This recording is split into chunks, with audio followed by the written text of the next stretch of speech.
بسم الله الرحمن الرحيم اقرأ باسم ربك الذي خلق خلق الإنسان من علق اقرأ ربك الأكرم الذي علم بالقلم সমস্ত তারিফ ও প্রশংসা সেই মহান আল্লাহ রাব্বুল আলামিনের জন্য, যিনি আমাদেরকে অতি উত্তম করে সৃষ্টি করেছেন।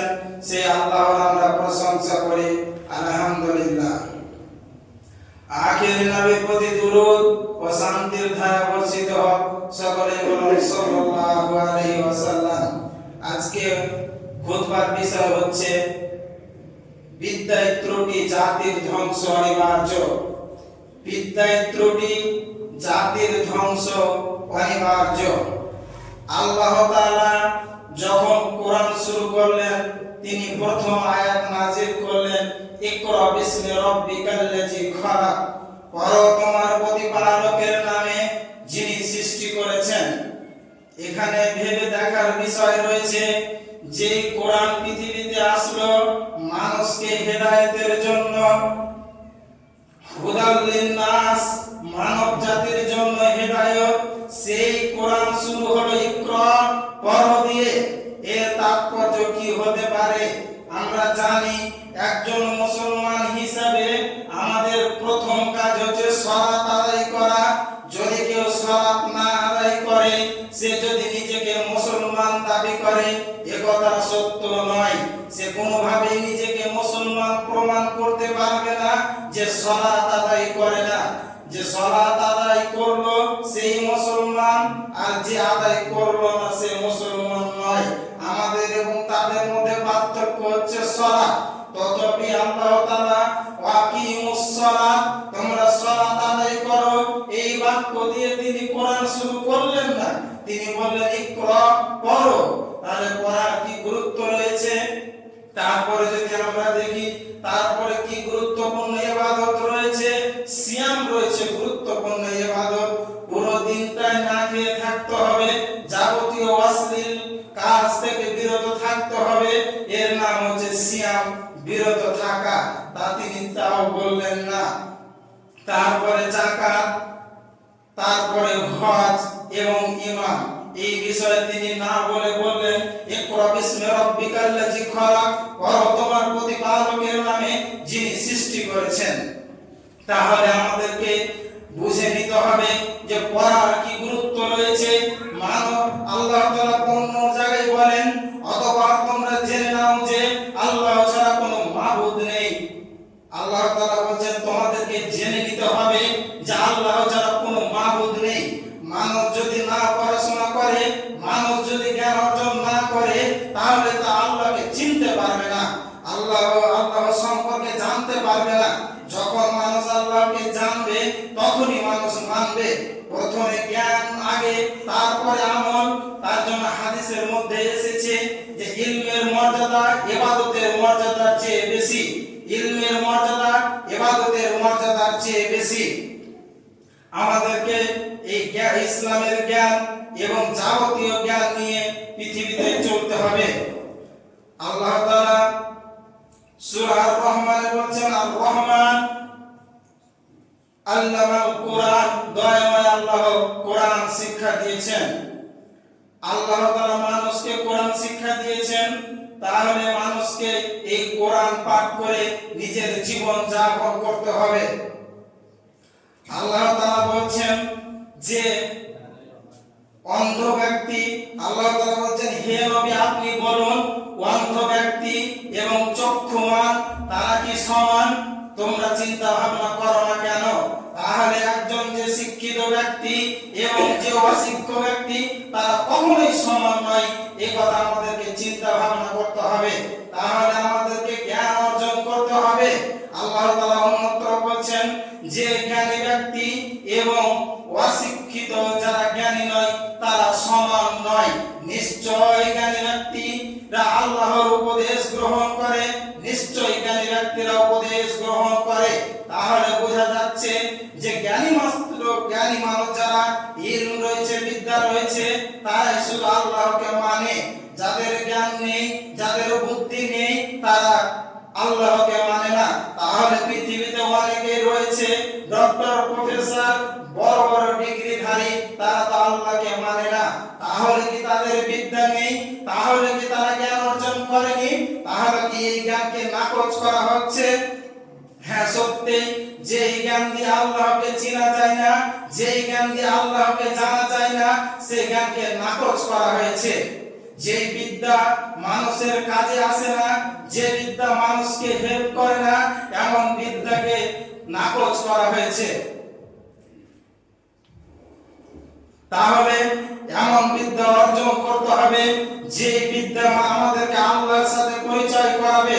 তার জন্য আল্লাহ তাআলা বলেছেন, ইকরা বিসমি রাব্বিকাল্লাযী খলাক, পড়ো তোমার প্রতিপালকের নামে যিনি সৃষ্টি করেছেন। অন্যত্র আল্লাহ তাআলা বলেছেন যে আমি যে সমস্ত দৃষ্টান্ত পেশ করেছি শুধুমাত্র জ্ঞানী ব্যক্তিরাই সেগুলো জানবে এবং বুঝবে। পৃথিবীতে আল্লাহ তাআলা নিয়ামত ছড়িয়ে দিয়েছেন, আসমান জমিন এবং ইহার মাঝে অনেক নিদর্শন রয়েছে। এগুলো দেখে কারা আল্লাহকে চিনবে, কারা আল্লাহকে মানবে? এই যে নিদর্শন বলে আমরা যদি আকাশের দিকে তাকাই, এই নক্ষত্র রাজি, সূর্য, গ্রহ এগুলো রয়েছে, এগুলো পর্যবেক্ষণ করে এই নিদর্শনগুলো দেখে আল্লাহকে স্মরণ করতে হবে। সত্যিকারে যারা জ্ঞানী তারা অবশ্যই বলে এগুলো কোনোভাবে একইভাবে হতে পারে না, এগুলো এমনি এমনি ভাবে সৃষ্টি হতে পারে না।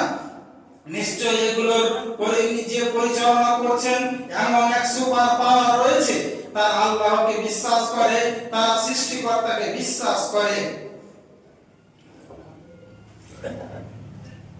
আল্লাহ তাআলা অন্য আরেক জায়গায় বলেন, নিশ্চয়ই যারা আলেম তারাই আল্লাহকে মেনে চলে, তারাই একমাত্র আল্লাহকে ভয় করে। তাহলে যাদের কাছে জ্ঞান রয়েছে তারাই শুধুমাত্র আল্লাহকে ভয় করে। তাহলে আমাদেরকে সেই ইলম অর্জন করতে হবে যাতে আমরা আল্লাহকে ভয় করি। যদি আমার কাছে বিদ্যা না থাকে, আমি বুঝতেই পারলাম না কোনটা সঠিক কোনটা বেঠিক, আমি ঠিক করলাম না ভুল করলাম, আমি নিজেকে জাস্টিফাই করব কিভাবে? আমি কিভাবে বুঝবো আমি সঠিক করলাম না ভুল করলাম? তাহলে আমি নিজেকে কিভাবে বাঁচাবো খারাপ কাজ থেকে? তার জন্য সেই জ্ঞান অর্জন করে আমাদেরকে আল্লাহকে ভয় করতে হবে। হাদিসের মধ্যে বলেন, হুযায়ফা ইবনে ইয়ামান রাদিয়াল্লাহু তাআলা আনহু বলেন, বিদ্যার ইলমের মর্যাদা ইবাদতের মর্যাদার চেয়ে বেশি, ইলমের মর্যাদা ইবাদতের মর্যাদার চেয়ে বেশি, এবং এই দিন হচ্ছে পরহেজগারিতা। তাহলে নিজেকে যে অশ্লীল অপকর্ম এবং আল্লাহকে মেনে চলে আল্লাহকে ভয় করে নিজের জীবন যাপন করতে পারবে পরহেজগারিতা ভাবে, সে ইলম অর্জন করেছে। ইলমের মাধ্যমে এটা সম্ভব, তাছাড়া সম্ভব নয়। অন্যদিকে আবু উমামা বাহিলী রাদিয়াল্লাহু তাআলা আনহু বলেন যে রাসূলুল্লাহ সাল্লাল্লাহু আলাইহি ওয়াসাল্লামের নিকট দুইজন ব্যক্তি সম্পর্কে জিজ্ঞাসা করা হলো, একজন হচ্ছে আলেম আর একজন হচ্ছে আবেদ। আলেম মানে যিনি দ্বীনের জ্ঞান অর্জন করেছেন এবং আবেদ মানে যিনি ইবাদত করতে থাকেন। একজন আলেম যিনি শুধুমাত্র ফরজ সালাত আদায় করতেন এবং মানুষদেরকে দ্বীন শিক্ষা দিতেন, তার মর্যাদা তিনি বলেছেন যে যেমন সাধারণ তোমাদের সাধারণ ব্যক্তির মধ্যে আমার মর্যাদা যেমন, তেমন মর্যাদা হচ্ছে ওই সাধকের চেয়ে আলেমের মর্যাদা। সেই সাধক পুরো দিন সিয়াম রাখতো, রোজা রাখতো এবং পুরো রাত্রি ইবাদতে কাটাতো। তাহলে একজন সাধক কি পরিমাণে কষ্ট করে, সারা দিন সিয়াম রাখে এবং সারা দিন রোজা রাখে এবং সারা রাত রাত্রি সালাতে কাটায়, নামাজে কাটায়। তার মর্যাদার চেয়ে বলা হয়েছে আলেমের মর্যাদা বেশি, যে নাকি শুধুমাত্র ফরজ সালাত আদায় করে এবং মানুষদেরকে শিক্ষা দেয়। তাহলে আমরা বুঝতে পারছি শিক্ষার কি মর্যাদা, কি জ্ঞানের কি মর্যাদা। আবু হুরায়রা রাদিয়াল্লাহু তাআলা আনহু বলেন, রাসূলুল্লাহ সাল্লাল্লাহু আলাইহি ওয়াসাল্লাম বলেছেন, এই পৃথিবী এবং ইহার মাঝে যাহা কিছু রয়েছে সবই হচ্ছে অভিশপ্ত। এই পৃথিবী এবং এই পৃথিবীর মাঝে যাহা কিছু রয়েছে সবই হচ্ছে অভিশপ্ত। তবে যারা ইলম অর্জন করে এবং যারা ইলমের শিক্ষা দেয় এবং যারা জিকির করে, জিকির শিক্ষা দেয়, এরা অভিশপ্ত নয়। তাহলে কি হাদিসের মধ্যে কি বোঝা গেল? এই পৃথিবী এবং ইহার মাঝে যাহা কিছু রয়েছে অভিশপ্ত, তবে চারটি জিনিস অভিশপ্ত নয়। যারা আল্লাহর জিকির করে এবং যারা জিকির শিক্ষা দেয় এবং যারা ইলম গ্রহণ করে, যারা ইলমের শিক্ষা দেয়, তারা অভিশপ্ত নয়। এই পৃথিবীর সবকিছুই অভিশপ্ত এই চারটি জিনিস ব্যতীত। আব্দুল্লাহ ইবনে মাসউদ রাদিয়াল্লাহু তাআলা আনহু বলেন, রাসূলুল্লাহ সাল্লাল্লাহু আলাইহি ওয়াসাল্লাম বলেছেন যে তোমরা দুইটি বিষয় ঈর্ষা করবে, তা ব্যতীত অন্য কোনো বিষয় ঈর্ষা করা তোমাদের জন্য জায়েজ হবে না। তোমরা দুইটি বিষয় ঈর্ষা করতে পারো, অন্য ব্যতীত ঈর্ষা করা যাবে না। দুইটি বিষয় কি? আল্লাহ তাআলা এমন কাউকে যাকে প্রচুর পরিমাণে ধন দেওয়া হয়েছে, সাথে সাথে তাকে সৎ কাজে, সত্যের পথে, ন্যায় কাজে সেই টাকা খরচ করার তৌফিক দান করেছেন। তার মতো হওয়ার জন্য ইচ্ছা করতে পারেন, আল্লাহ যদি আমাকে দিত আমিও সমভাবে দান করে দিতাম। এইভাবে একটা ঈর্ষা করা যেতে পারে। দুই নাম্বার রয়েছে যাদের ইলম, প্রচুর পরিমাণে ইলম হাসিল করেছে এবং মানুষকে শিক্ষা দিচ্ছে, আমিও যদি জ্ঞানী হতে পারতাম অমুকের মতো, তাহলে আমিও মানুষকে শিক্ষা দিতাম। এই দুইটি বিষয় ব্যতীত অন্য কারো ক্ষেত্রে, অন্য কোনো কিছু ক্ষেত্রে আমরা ঈর্ষা করতে পারি না। তাহলে ইলমের মর্যাদা কি পরিমাণ তা আমরা বুঝতে পারছি।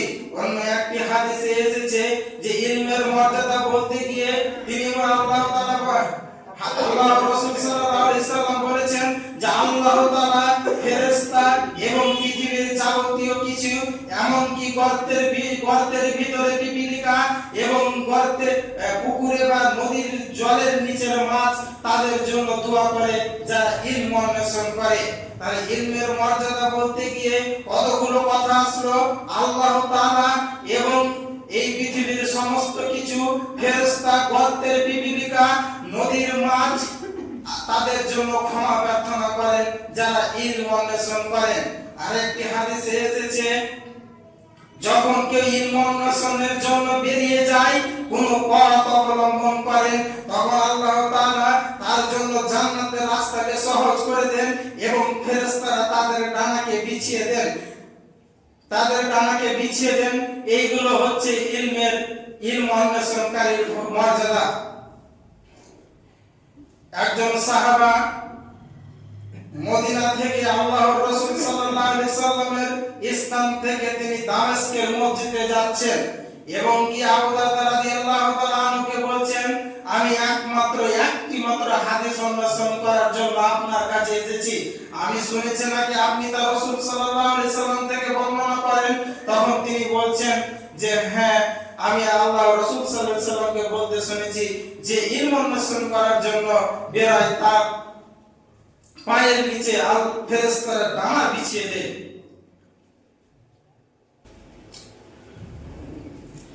মুআয রাদিয়াল্লাহু তাআলা আনহু বলেন, রাসূলুল্লাহ সাল্লাল্লাহু আলাইহি ওয়াসাল্লাম বলেছেন যে রাজত্ব, ইসলামের সূচনা বা রাজত্ব শুরু হয়েছে নবী এবং দয়া দ্বারা, এবং তারপরে রাজত্ব আসবে খলিফা এবং রহমত দ্বারা, তারপরে রাজত্ব আসবে অত্যাচারী শাসক দ্বারা, তারপরে রাজত্ব আসবে বিশৃঙ্খলা সৃষ্টিকারী, দৃঢ় কঠোর হৃদয়ে এবং বিশৃঙ্খলা সৃষ্টিকারী জাতি।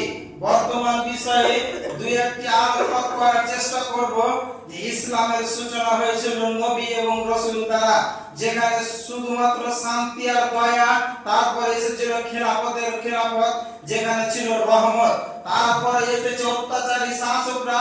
অত্যাচারী শাসকদের যদি আমরা দুই একটা নমুনা পেশ করি, এসেছিল মঙ্গলরা, যারা যে রাস্তা দিয়ে গিয়েছে সেই রাস্তাটাকে শ্মশান করে দিয়েছে, এমনকি তারা গাছগুলোকে কেটে দিয়েছে। মানুষ, পশু, পাখি, প্রাণী তো বহু দূরের কথা, তারা গাছগুলোকে কেটে দিত। তারা ছিল এত বিধ্বংসী জাতি। তারা ছিল হিংস্র জাতি, অত্যাচারী জাতি। ইংরেজরা ছিল অত্যাচারী শাসক। এই যে তিনটি যুগ, বর্তমান পরিস্থিতি হচ্ছে কঠোর এবং বিশৃঙ্খলা সৃষ্টিকারী জাতি। বর্তমানে আমরাই দেখছি যে কতগুলো বিশৃঙ্খলা একটার পর একটা বিশৃঙ্খলা তৈরি হতে আছে, মানুষ শান্তিতে নেই, একটা যে যাচ্ছে না আর একটা পরিস্থিতি চলে আসছে। আমাদেরকে সজাগ হতে হবে, আমাদেরকে এই দ্বীন ইসলামের জ্ঞান নিয়ে থাকতে হবে। জ্ঞান এটাকে মূল ভিত্তি করে আমরা সবকিছু পর্যালোচনা করব যে আমাদের কি করা উচিত। এখন পরিস্থিতি হয়েছে মুসলমানকে যেভাবে হোক সারা পৃথিবীতে অপদস্থ করতেই হবে। অপদস্থ করে তারা জানে ইসলামের ইতিহাস, তারা ভালো করে জানে, যদি আমরা ভুলে গেছি তারা ভালো করে জানে। বদরের সেই প্রান্তর 313 জন নিয়ে 1000 সৈন্যের প্রতি সেই যে জয়লাভ, সেই তাবুকের যুদ্ধ যেখানে মাত্র 30,000 সৈন্য, তাদের 3 লাখ সৈন্য, তারা যুদ্ধে আসতে পারেনি। এরকম উহুদের ঘটনা, এরকম ইসলামের যত বিজয় এসেছে সংখ্যা গরিষ্ঠ থেকেছে, তবুও বিজয় এসেছে। একমাত্র আল্লাহর সাহায্য থাকলে বিজয় সম্ভব, তথাপি সম্ভব নয়। কেননা পৃথিবীর ইতিহাস সাক্ষী রয়েছে যে তাদের কাছে সব সময় ক্ষমতা বেশি রয়েছে, তারা চক্রান্তকারী, তারা ক্ষমতা দখলকারী। কিন্তু যখন ন্যায়পরায়ণ যোদ্ধারা আসবে তখন আল্লাহর তরফ থেকে ফেরেশতারা আসবে সাহায্য করতে। যেমনটা বদরের যুদ্ধে এসেছিল, যখন আল্লাহ সাহায্য করবে তখন কোনো অস্ত্র তাদের কাজে আসবে না। কারণ আল্লাহ তাআলা কুল্লি শাইইন কাদির, আল্লাহ হচ্ছে সবকিছুর প্রতি ক্ষমতাবান। আমাদের ঈমানকে শক্ত করে, আমাদের পারিপার্শ্বিক পরিবেশকে যাচাই করে চলতে হবে। কেননা যে কোনো ভাবেই হোক আপনাকে অপদস্থ করার ষড়যন্ত্র চলছে, যেভাবেই হোক আপনাকে ষড়যন্ত্র করে অপদস্থ করবে। পৃথিবীর বিভিন্ন জায়গায় ঘটনা ঘটে যাচ্ছে, আমরা কিছুই করতে পারছি না, আমরা শুধুমাত্র দুঃখ প্রকাশ করছি। রোহিঙ্গাদের ঘটনা দেখলাম, এই ইসলামের প্যালেস্টাইনের ঘটনা দেখছি, চীনের উইঘুরের ঘটনা দেখলাম, ভারতের বিভিন্ন স্থানে গুজরাটের সেই ঘটনা, এখন বিভিন্ন জায়গায় বাঙালিদেরকে পেটানো হচ্ছে। এই পরিস্থিতির জন্য আমরা কিভাবে মোকাবিলা করব, আমরা কিভাবে নিজেকে পরিস্থিতি মোকাবিলা করার জন্য তৈরি করব, কিভাবে আমরা এই বিশৃঙ্খল পরিস্থিতি আমরা ঠেকাবো কিভাবে। তার জন্য তো হয় জ্ঞানে, না হলে সংখ্যা গরিষ্ঠ থেকে আমরা সংখ্যা লঘিষ্ঠ থেকে গরিষ্ঠ তো সহজে হওয়া যাবে না। তাহলে এর বিবেচনা আমাদেরকে করতে হবে বুদ্ধির মাধ্যমে। সময় এখনো রয়েছে, আমরা আর বিক্ষিপ্তভাবে কয়েকটি বিষয়ের দিকে আলোকপাত করব। একজন আমরা মুসলমান হিসাবে আমাদের প্রথম কাজ হচ্ছে সালাত আদায় করা। হাদিসের মধ্যে রয়েছে যে সালাত আদায় করলো না সে মুসলমান, এই কথা সত্য নয়। আমাদেরকে প্রথম কাজ, আমরা যদি নিজেকে মুসলমান দাবি করে থাকি তাহলে আমরা সালাত আদায় করব। আমরা কেন যে নিজেকে সালাতের কাছে নিয়ে আসি না, সালাত থেকে কেন দূরে? আমাদের যদি দ্বীনের এই পৃথিবীর দুনিয়াবি কোনো কাজ থাকে আমরা চলে আসি, আমরা পুরো দিন কাজ করতে পারি, কিন্তু কিছু সময়ের জন্য আমরা সালাতে আসি না। আমাদেরকে চেষ্টা করতে হবে যে, এখন একটা হাদিস মনে পড়ে গেল, যদি কেউ তার চিন্তাকে, সমস্ত কিছুর চিন্তাকে যদি আখিরাতের দিকে করে দেয় তাহলে তার জন্য, তার সকল চিন্তার জন্য আল্লাহ তাআলা যথেষ্ট। কথা বোঝার চেষ্টা করবেন, যদি কেউ তার সমস্ত চিন্তাকে আখিরাতের চিন্তায় পরিণত করেন তাহলে তার সকল চিন্তার জন্য আল্লাহ যথেষ্ট। অপর পক্ষে যদি কেউ তার চিন্তাকে দুনিয়াবি নানা দিকে যদি ব্যতিব্যস্ত করে দেয় তাহলে আল্লাহ তাআলা তার পরোয়া করবেন না। সে যদি যে কোনো জায়গায়, যে কোনো স্থানে যদি সে ধূলিসাৎ হয়ে যায় তবু আল্লাহ তাআলা পরোয়া করবেন না। বর্তমান পরিস্থিতি তাই। এখানে আরেকটি হাদিস উমর রাদিয়াল্লাহু তাআলা মনে পড়ে গেল। উমর রাদিয়াল্লাহু তাআলা একজন তাবেঈকে জিজ্ঞাসা করছেন, আপনি কি বলতে পারেন কিভাবে ইসলাম ধ্বংস হয়ে যাবে, কিভাবে ইসলাম ধ্বংস হয়ে যাবে? তখন তিনি বললেন, না জানি না। উমর রাদিয়াল্লাহু তাআলা বললেন, আলেমদের পদস্খলন। আলেমদের যখন পদস্খলন হয়ে যাবে, মানে শরীয়তি জ্ঞান অনুযায়ী কথা বলবে না, আল্লাহর যে বিধান ছিল সেই বিধান অনুযায়ী কথা বলবে না, তখন ইসলাম ধ্বংস হয়ে যাবে। যখন মুনাফিকরা এই আল্লাহর কোরআনকে নিয়ে আলোচনা করবে, সঠিকভাবে ব্যাখ্যা করতে পারবে না, যে যেভাবে বলবে, তখন ইসলাম ধ্বংস হয়ে যাবে।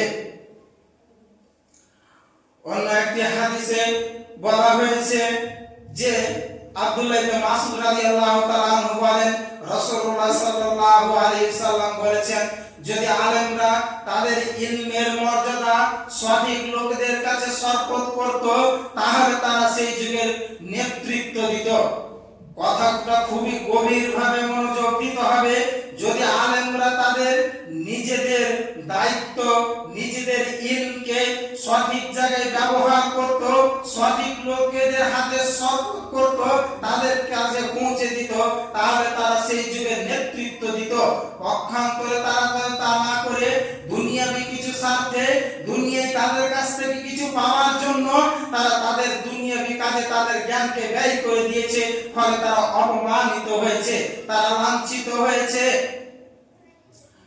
তারা দুনিয়ার সাথে ইসলামকে ধ্বংস করে দিয়েছে।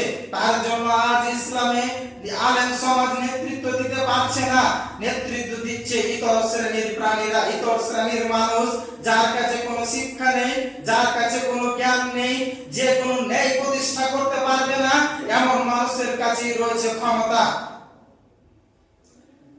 যদি ইসলামের জ্ঞান নিয়ে মানুষের কাছে পৌঁছে দিত তাহলে নেতৃত্ব থাকতো ন্যায় পরায়ণদের হাতে। কিন্তু ইসলাম যেহেতু পৌঁছাতে পারেনি, তার জন্য আমরা ন্যায় পরায়ণতা পাচ্ছি না।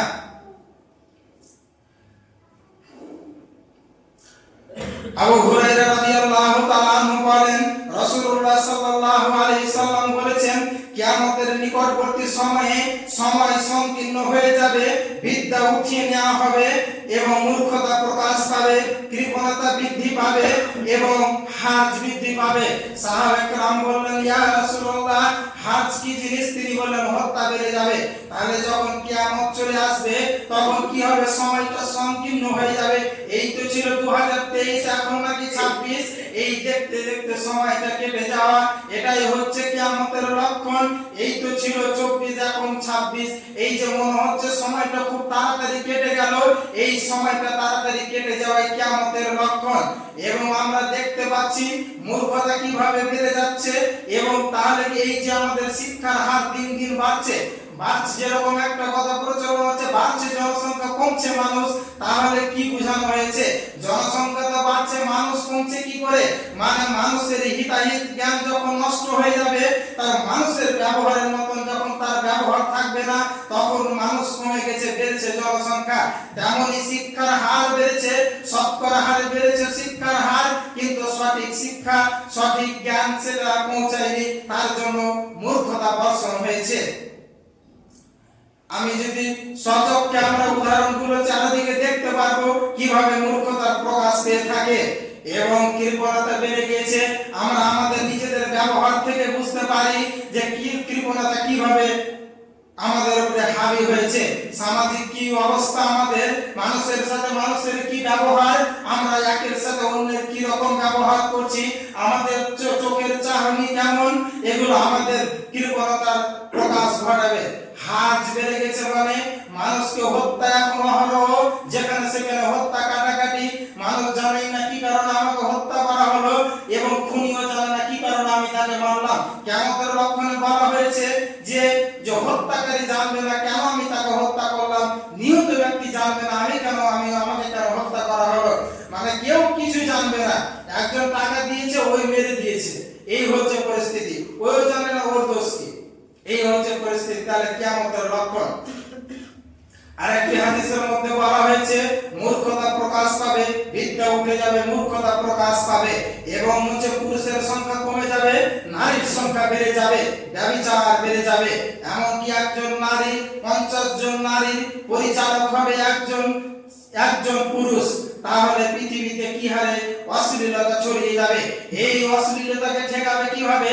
এই অশ্লীলতা শিক্ষার মাধ্যমে হচ্ছে, মানে শিক্ষার পার্সেন্টেজ বাড়ছে, জনসংখ্যা এখন মানুষ শিক্ষিতের হার বাড়ছে, কিন্তু এই যে অশ্লীলতা বাড়ছে, এই ঠেকাবে কে?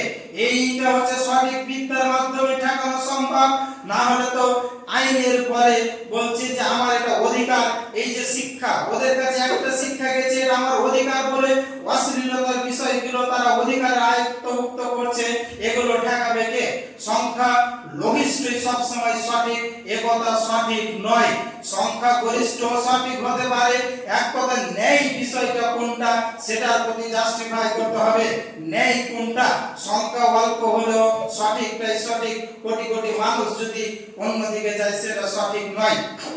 যেমন পৃথিবীতে রয়েছে হাজারো ধর্ম, তার মধ্যে আমরা বলছি ইসলামকে চূড়ান্ত ধর্ম, একথাই ঠিক হুদাল্লিন নাস, ইসলাম হচ্ছে মানুষের জন্য জীবন ব্যবস্থা।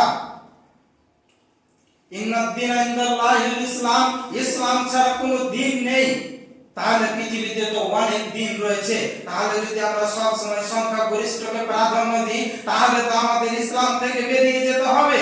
কিন্তু এটা ঠিক নয়, সব সময় সঠিক জিনিসটাই যেখানে অল্প জন হলেও সেটাই সত্য। আমাদেরকে এখন মেন বিষয় হচ্ছে আমরা জ্ঞান অর্জন করব। পারিপার্শ্বিক পরিবেশ খুবই খারাপ, দিন দিন খারাপ হবে, এই জন্য বাঁচার জন্য আমাদেরকে জ্ঞান অর্জন করতে হবে। আমাদের হয়ে কথা বলবে কে? যে কোনো পরিস্থিতি দেখতে পাচ্ছেন, পর পর কয়েকটি ঘটনা ঘটে গেল, আপনার জমি কেড়ে নেবে আপনারই সুবিধার দেওয়ার জন্য, কথা কি মেনে নেওয়া যায়? আপনারই জমি কেড়ে নেবে আপনার সুবিধার জন্য, এ কথা কি মেনে নেওয়া যায়? মেনে নেওয়া যায় না। এরকম ইসলামের কতগুলো নিয়মে তারা বাধা প্রদান করেছে যেগুলোর কথা বলার লোক নেই, আমাদের হয়ে কথা বলবে এমন কেউ নেই। তাহলে ওই জায়গায় পৌঁছানোর জন্য বিদ্যাই প্রয়োজন। আমি সার্বিকভাবে বলতে চাই, সব দিক থেকে আমরা যে যেখান থেকে আছে সে সেখান থেকে সঠিক ইলম অর্জন করে সঠিকভাবে তা ব্যবহার করবে, তাহলে আমরা পরিত্রাণ পেতে পারি।